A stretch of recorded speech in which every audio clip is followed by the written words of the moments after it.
नरेंद्र मोदी की, जिन्होंने पश्चिम बंगाल और असम में चुनावी शंखनाद कर दिया है।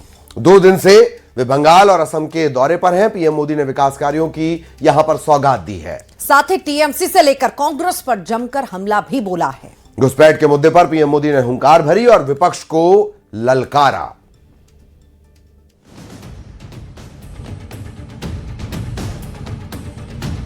मिशन पश्चिम बंगाल पर निकले प्रधानमंत्री नरेंद्र मोदी ने आज एक बार फिर ममता बनर्जी और टीएमसी के खिलाफ हुंकार भरी। आज प्रधानमंत्री मोदी ने उस सिंगूर से ललकार दी जिस सिंगूर आंदोलन से ममता बनर्जी ने बंगाल से वामपंथी शासन को उखाड़ फेंका और खुद सत्ता के सिंहासन पर विराजमान हुई। प्रधानमंत्री नरेंद्र मोदी ने ममता के 15 साल के शासन को महाजंगल राज बताते हुए जनता से टीएमसी को सजा देने की अपील की। अभी तो बीजेपी एनडीए ने बिहार में जंगल राज को एक बार फिर से रोका है। अब पश्चिम बंगाल भी टीएमसी के महाजंगल राज को विदा करने के लिए तैयार है। आप मुझे बताइए, बंगाल के बच्चों का भविष्य तबाह कर रही टीएमसी सरकार को जाना चाहिए कि नहीं जाना चाहिए? क्या ऐसी टीएमसी सरकार को, बंगाल को सजा देनी चाहिए कि नहीं देनी चाहिए? ये टीएमसी को सजा मिलनी चाहिए कि नहीं मिलनी चाहिए? सिर्फ बंगाल ही नहीं, असम में भी पीएम मोदी ने चुनावी शंखनाद कर दिया है। असम दौरे के दूसरे दिन आज पीएम मोदी ने काजीरंगा से कांग्रेस पर प्रहार किया और घुसपैठ के लिए कांग्रेस को जिम्मेदार बताया। कुछ वोट पाने के लिए असम की मिट्टी को घुसपैठियों को सौंप दिया। कांग्रेस ने दशकों तक असम में सरकारें बनाई। इस दौरान लगातार घुसपैठ बढ़ती गई। पीएम मोदी ने असम की धरती से महाराष्ट्र निकाय चुनाव में बीजेपी की बम्पर जीत का भी जिक्र किया और कांग्रेस पर हमला बोला। साथियों, आज बीजेपी पूरे देश में लोगों की पहली पसंद बन गई है। मुंबई,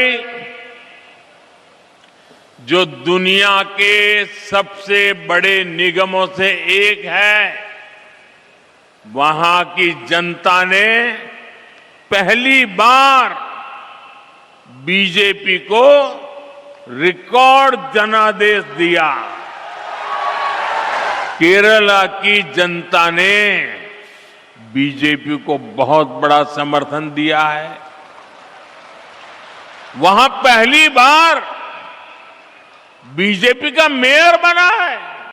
कांग्रेस की नेगेटिव पॉलिटिक्स को देश लगातार नकार रहा है।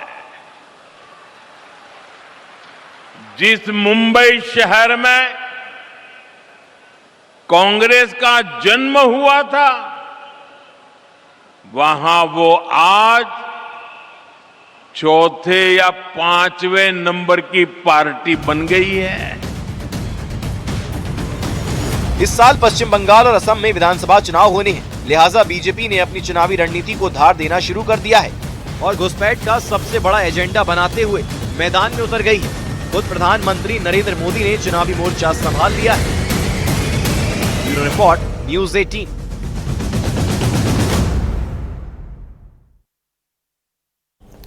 यूपी की सियासत में एक बार फिर सनातन धर्म और हेरिटेज को लेकर तीखी बहस छिड़ गई है। समाजवादी पार्टी के राष्ट्रीय अध्यक्ष अखिलेश यादव ने बीजेपी सरकार पर गंभीर आरोप लगाए हैं। इधर बीजेपी ने भी अखिलेश यादव पर करारा प्रहार किया है।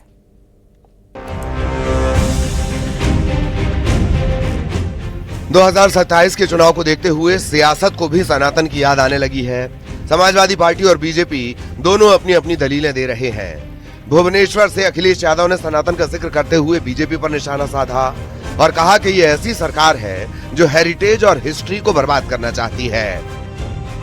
हमारे पूर्वजों ने जो सजोया, जो बनाया, हम उसको नष्ट कर दें। ये दुर्भाग्य है कि ऐसी सरकार है जो हेरिटेज, हिस्ट्री को बर्बाद करना चाहती है। कम से कम वो लोग जो धार्मिक और सनातन की बात कर रहे हैं, तो जो हमारी परंपरा जिससे बचनी है, हमारा जो इतिहास जिससे बचना है, हमारी जो पुरानी पीढ़ी हमें दे के गई है, हमारी इस पीढ़ी की जिम्मेदारी बनती है कि अगले पीढ़ी तक कैसे सजो करके ले जाएं, कैसे संरक्षण करके ले जाएं। इन्हें संरक्षण करना चाहिए, इतिहास को और अच्छा बनाना चाहिए, बल्कि इतिहास को नष्ट नहीं करना चाहिए। वहीं बीजेपी ने इस पर करारा पलटवार किया। पार्टी ने कहा कि सनातन पर बोलने वाले लोग वही हैं जिन्होंने सनातन का सत्यानाश करने की कोशिश की। मौजूदा समय सनातन के उत्कर्ष का दूसरा अध्याय है।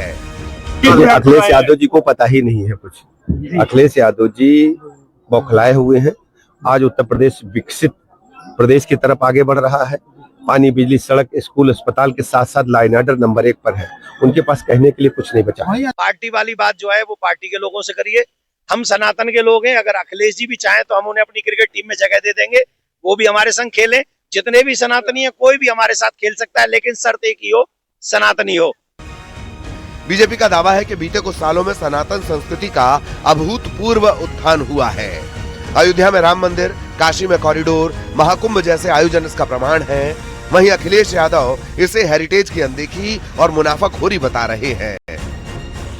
ये विवाद सिर्फ राजनीतिक नहीं, बल्कि सनातन धर्म की व्याख्या और विरासत संरक्षण को लेकर भी है। Bureau report, news 18।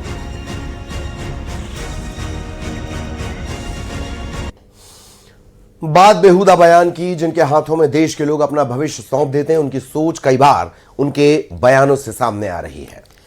और ऐसी ही सोच सामने आई है जिस पर शर्म आती है, गुस्सा आता है। पहले कांग्रेस के विधायक फूल सिंह बरैया ने बेशर्मी भरा बयान दिया और अब समाजवादी पार्टी के एसटी हसन ने बेतुका बयान दिया।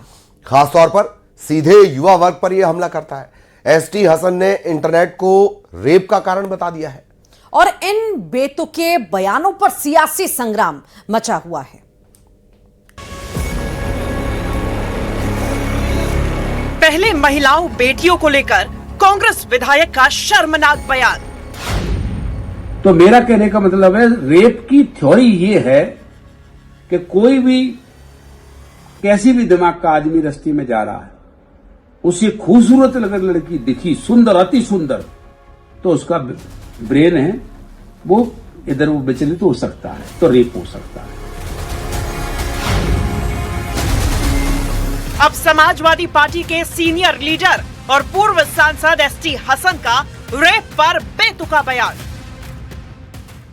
अगर सुंदर महिलाएं निकल रही हैं तो फिर सबके रेप हो रहे होते, लेकिन मैं इस बात को मानता हूं कि ये इंटरनेट बहुत बड़ी वजह है। सुना आपने ये बयान?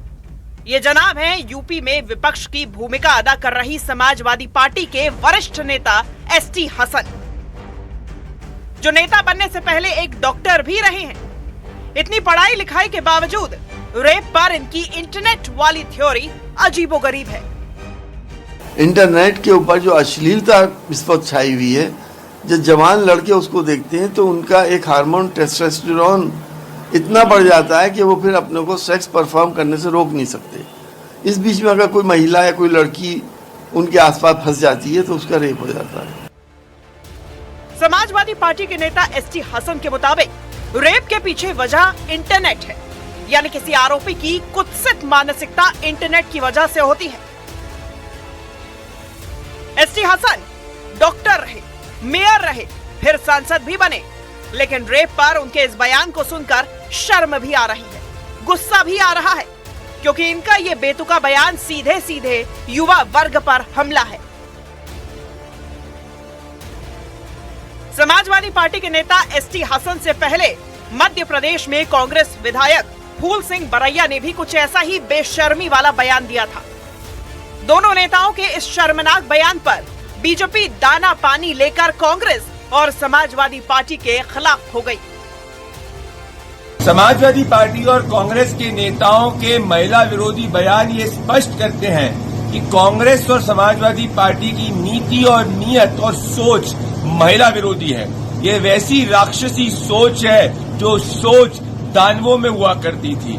कांग्रेस और समाजवादी पार्टी के शीर्ष नेता राहुल गांधी और अखिलेश यादव द्वारा इन नेताओं को सस्पेंड और डिसमिस नहीं करना ये स्पष्ट करता है कि ऐसी सोच ये नेता आगे इसीलिए ले जाते हैं क्योंकि राहुल गांधी और कांग्रेस पार्टी और समाजवादी पार्टी इन नेताओं के खिलाफ कार्रवाई नहीं करती। जो महिलाओं के खिलाफ बयान देता है उसको कांग्रेस पार्टी और समाजवादी पार्टी प्रमोट करती है। ये वही पार्टी है जिसने बॉयज विल बी बॉयज बोला था और बोला था रेपिस्ट को छोड़ देना चाहिए। ये वही पार्टी है जिसने एक छोटी बच्ची जो पीड़ित समाज से आती है उसके रेपिस्ट को संरक्षण दिया था क्योंकि वो उनके वोट बैंक से था। ये वही पार्टी है जिसके नेता अबू आजमी हो या आजम खान हो, उसने कई बार महिला विरोधी टिप्पणियां की थी। मध्य प्रदेश से कांग्रेस विधायक फूल सिंह बरैया के बेतुका बयान के 24 घंटे से ज्यादा का वक्त बीत चुका है, लेकिन हैरानी इस बात की है कि अभी तक कांग्रेस के शीर्ष नेतृत्व ने उनके खिलाफ कोई एक्शन नहीं लिया है। कांग्रेस के एक विधायक है फूल सिंह बरैया, उन्होंने कहा है कि SC ST OBC के लड़कियों का रेप करना चाहिए, इससे तीर्थ मिलता है, की प्राप्ति होती है। इस तरह का बयान उनके पागलपन का जांच कराना चाहिए।